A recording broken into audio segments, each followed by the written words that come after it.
Hey, how's it going, everyone? Michael Cabradia right here in San Diego, California, and welcome to video number 12. We're actually reading through this book right here, 100 Simple Secrets of Happy People. And I'm not sure if you are like me, but I definitely love looking up ways to be able to enhance different areas of our lives. And it just happens to be this book. I don't even know how we came across this book, but it was on our bookshelf. I picked it up. And the thing that I love about it is that the chapters are very short. They're less than 2 pages long, so it's very, very simple to get through. So I'm going to read through it or this chapter, and then go ahead and just give some insight, maybe some comments, and feel free to start a dialogue or continue a dialogue down in the comments, and feel free to share what your thoughts are on this week's topic. So, number 12, have realistic expectations.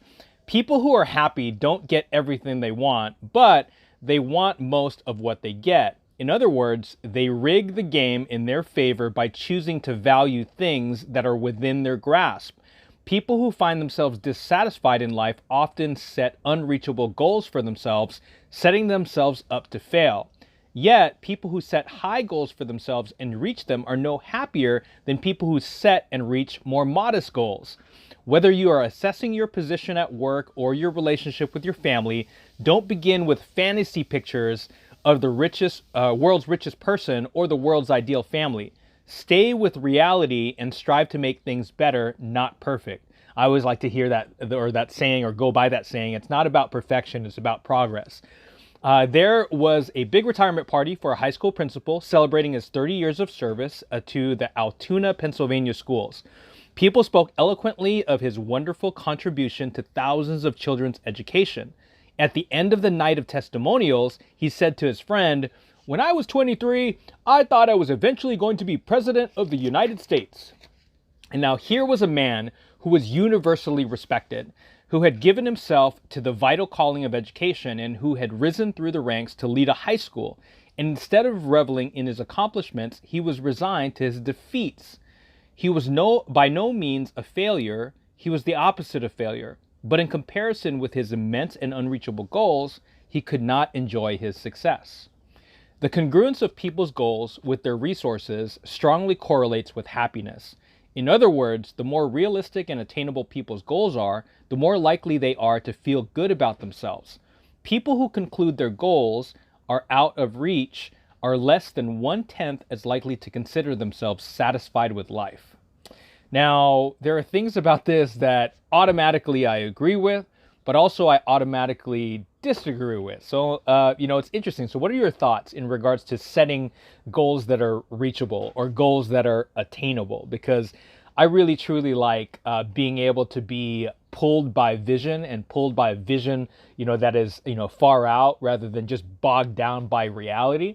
And one of the things I learned like years ago was when setting goals, there are technically 3 levels of goals that you can set, especially when you have a number to your goal. Let's say you have a financial goal, like you want to make X amount of money, this particular month or this particular year. I have learned that you can set a minimum goal, you can set a realistic goal, and you can set a dream goal.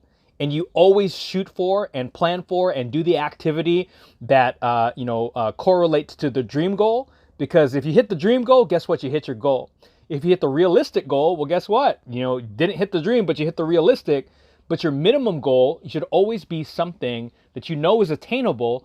And guess what? If you shoot for the dream, fall back on the realistic or fall back on the minimum, I've personally realized and seen over the years that I still feel great about myself because I've made progress. And back to that, progress over perfection. It's challenging because a lot of us sometimes, including myself, I can be and tend to be sometimes a perfectionist. I'll give you an example. The other day, we were DJing an event, and there was, a couple things that happened, at that event that maybe there was one thing that only I could see that was a flaw of mine in that particular event. And there was one thing that was a glaring flaw. And I was like, man, the rest of the event was great. I felt great about the entire thing, but it could be just 1 or 2 of those things, that stands out, and it doesn't make me feel good. So those are the types of things that I feel. And sometimes I feel as if those correlate and sometimes to my goal. So if I set a goal and I don't hit that particular goal, I might feel down on myself. But if I set it up to where I have a minimum, a realistic, and a dream goal, and I always do the activity towards the dream goal and I fall back on the others, it really does make a huge difference. So what are your thoughts? What are your thoughts in regards to this topic here today when it has to do with realistic expectations?